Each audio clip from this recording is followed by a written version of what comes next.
5, 4, 3, 2, 1. Sir, what I am trying to make out is that we do not need a total manpower planning in the country.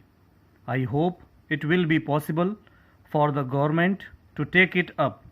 But unless there is a satisfactory manpower planning, we should not start saying things like this. I mean, when we open an arts college, we are told do not open so many arts colleges. The country has got enough of arts colleges. Open only science colleges, and if science colleges are opened, we are told our science graduates are unemployed and we are asked to diversify and vocationalize, and yet people who take trade certificates or diplomas or degrees in engineering are unemployed. They tell us do not put any restriction, do not restrict it.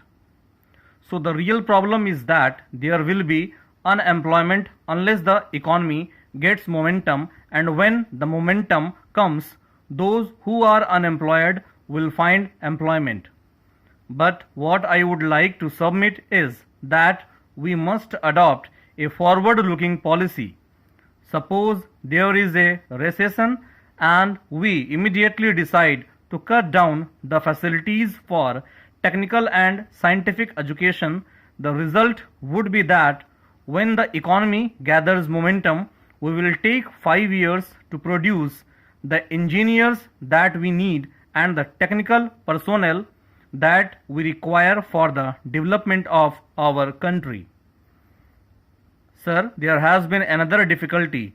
Unfortunately, there was on a vast scale an import of technical somehow, and no sufficient attention was paid to the development of indigenous know-how. The present policy of the government is to go in for self-reliance in a massive way. The Minister for Planning has given an assurance that within 2 years all the technically educated people will be given employment, and that would include all MSCs. This is a very hopeful sign, and therefore the Education Minister should not be asked unnecessarily to restrict higher education. Furthermore, the Education Commission had made a recommendation that at least 6% of the people in the age group of 17 to 23 should be going to some institution of higher education or the other in the country by 1986. The present percentage in the country is 3 is equal to 1. Therefore, there is a scope for increasing the overall percentage of persons going in for higher education. This figure is very much less than the figure of any of the advanced countries, and one of the honorable members said that even in the advanced countries, so many people are not going in for higher education. What is wrong is that we have not yet been able to implement that part of the recommendation of the Education Commission, which said that the proportion of postgraduate to undergraduate must rise, and that the proportion of persons going in for technical education must be more than the proportion of persons going in for it at the present moment. Therefore, I would suggest that suitable action should be taken immediately. Secondly, if you compare the percentage of students going in for higher education in science and arts, you will observe that the percentage of those who are going in for science is still not as much as has been recommended by the Education Commission, and I entirely agree with the recommendations of the Commission in this regard.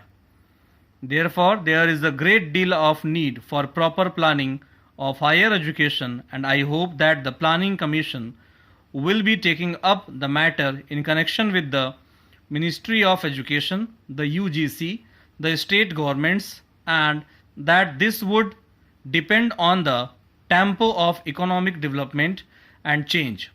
Sir, looking at the clock, I am a little worried, but I would, if I may take another 10 minutes to explain what the government is attempting to do in the field of primary education, which has been emphasized so much by many honorable members, and in my opinion quite rightly. The focus was on the removal of illiteracy and giving primary education a new direction. So the main point which we should all remember is that the present appalling figure of illiteracy has risen because we were unable to enroll all children in the age group of 6 to 11 in the primary schools, and even where we did succeed in enrolling them, they dropped off from schools. Unusually, after 1 year, if this had not been happening continuously over a large number of years, the present figure of illiteracy would not have been as high as it is today. If we make an analysis of those who are not yet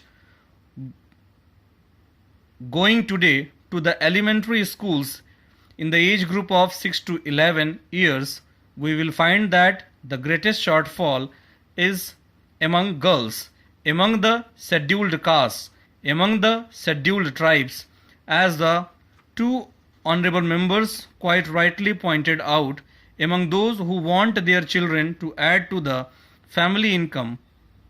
Therefore, we have to provide for 110% enrollment, because that seems to be the objective, because there would always be in villages people who do not remember their ages.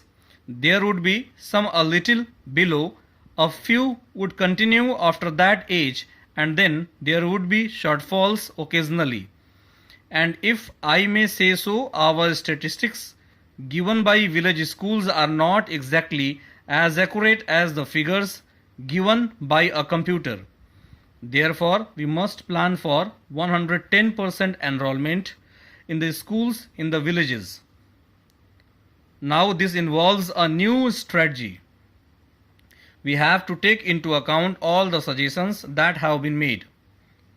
For example, Sri Menon said that the timing of certain schools must be changed. We should also think in terms of providing part-time education where it is impossible to provide whole-time education. A flexible approach is needed. Then we must utilize the resources locally available in a village. For example, there are many retired persons who are interested to teach.